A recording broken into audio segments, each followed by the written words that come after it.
Alright guys, so yung topic natin dito, how to earn dito sa CJ series, no? So share ko yung mga na-earn ko dito, USDT, yung conversion ng CJC coins. And daily login muna tayo dito.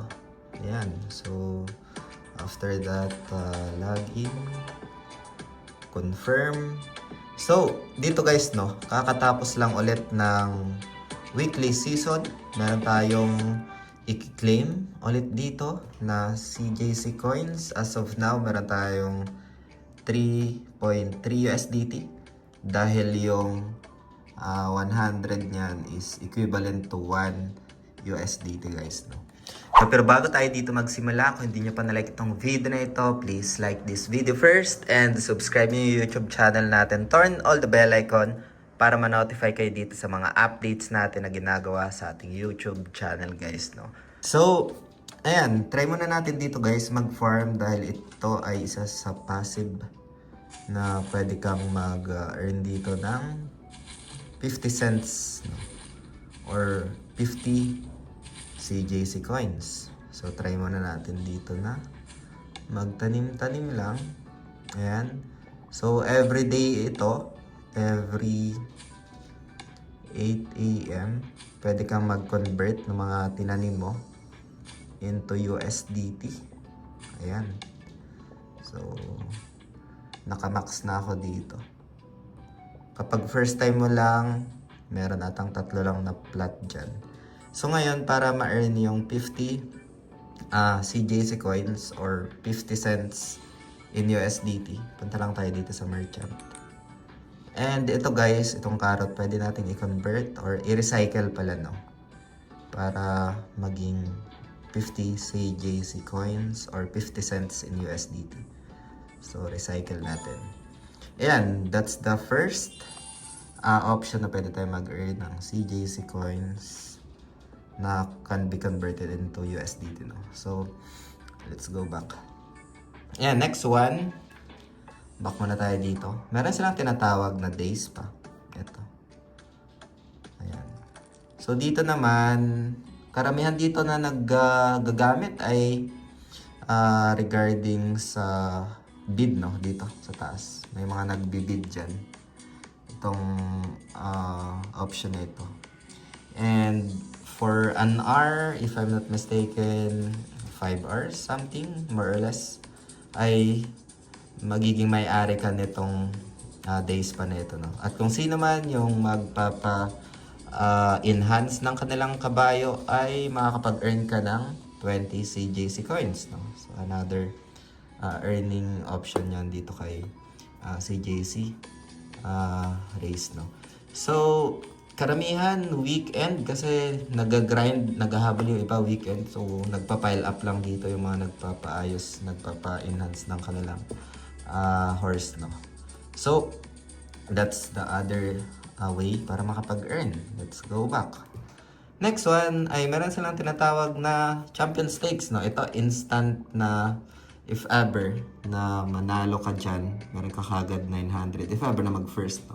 Pero hanggang 9th place lang yan. The rest, climax tokens na. So, yung climax tokens, wala pang pinaka use case. I think for the raffle ata magagamit. Hindi siya convertible into USDT, no? So, ito lang CJC coins na yun, no? So, dito sa champion stakes, kapag nag-first ka, 9 USDT ka agad yan. And if ever man na 9th place is 25 cents in USDT, 25 CJC coins, no? The rest ay mga climax tokens na yan. So that's the other way to earn champion stakes. So makukuha mo kagad itong CJC coins na reward na yan, no? So equivalent niyan is 9 USDT, 6 USDT, 3 USDT. Yan. So, next one, champion stakes, no? League challenge. So, kung doon sa champion stakes, if ever na manalo ka, magre-reflect agad dito sa taas. Dito naman sa league challenge, magre-reflect siya dito sa Messenger every 1 p.m. Sunday. Philippine time na ito. Ayan. So, sa League Challenge. So, nag-reset na kasi every 1 p.m. ay nagre-reset yan. At ika-calculate yung leaderboard. Kapag napasok ka sa leaderboard, meron ka makukuha na CJC coins, no? So, it takes 1 week grind. So, let's go back. And, check natin dito. Dito natin makikita.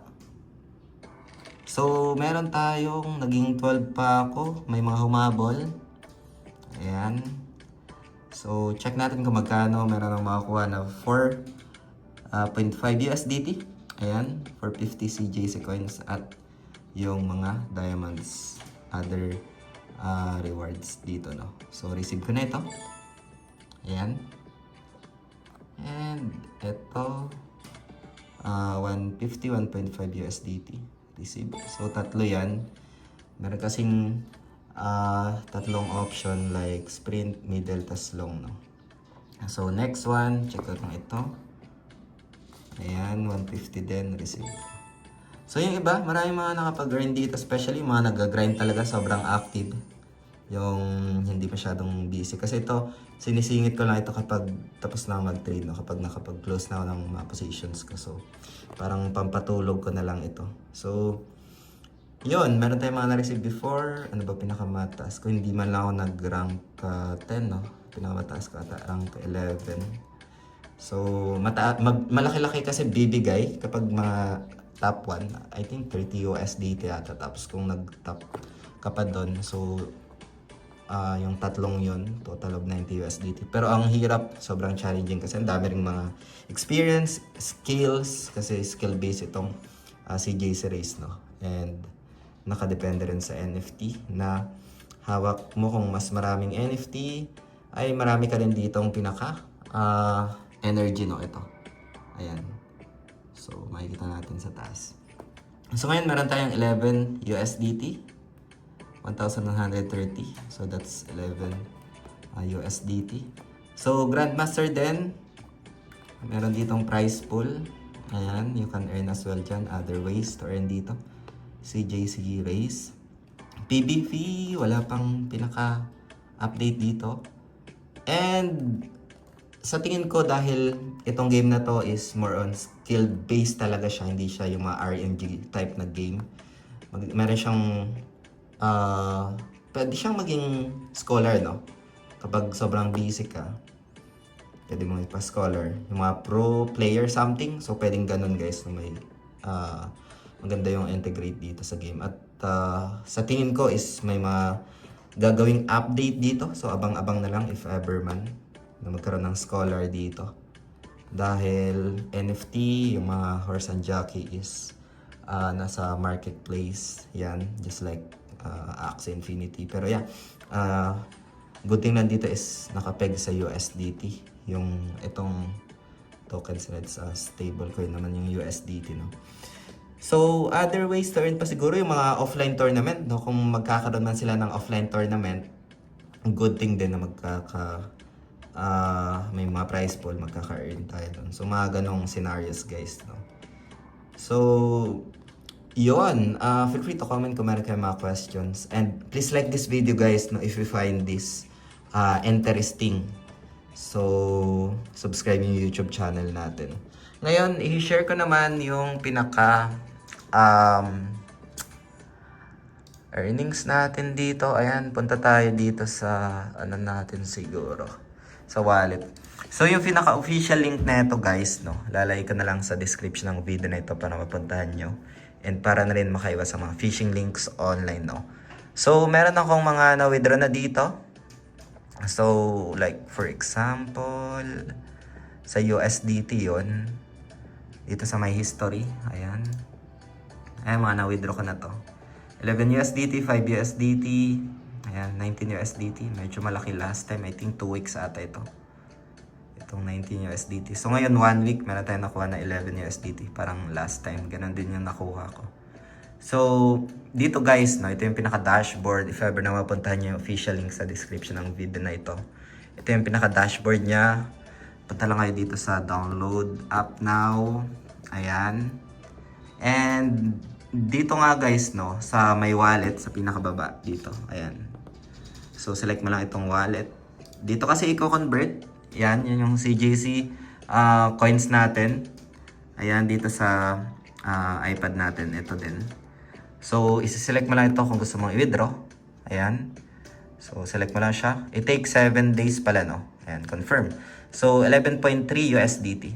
Ganon lang siya. Confirm. Confirm mo lang dun sa pinaka Web3 wallet mo.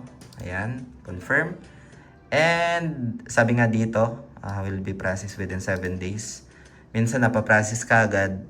Minsan it takes around 3 to 5 days, ganon. Pero sagad talaga 7 days. No? So go to record. Pwede natin i-check. Ito na siya. So completed. Na withdraw na natin kagad. Mabilis lang. Yung status, may TXID na. Pero it takes ata na mag-reflect sa pinaka Web3 wallet. Let's check. Ayan, so nag-reflect na siya. Ayan, makikita natin. Naging 15.17 na. Check natin sa history. So nag-reflect na siya dito. 13.3 USDT. Good thing instant na ngayon. No? So, ganun guys. You can explore this one. Nag-reflect na rin dito sa pinaka balance natin. Itong CJC Race, pwede nyo i-check sa description ng video na ito, yung official link. May free to play din ito guys, no. So yeah, if you find this video interesting guys, please like this video and subscribe yung YouTube channel natin for more video like this guys, no. So maraming salamat ulit sa panunood. Ingat tayong lahat. Peace out. Bye for now.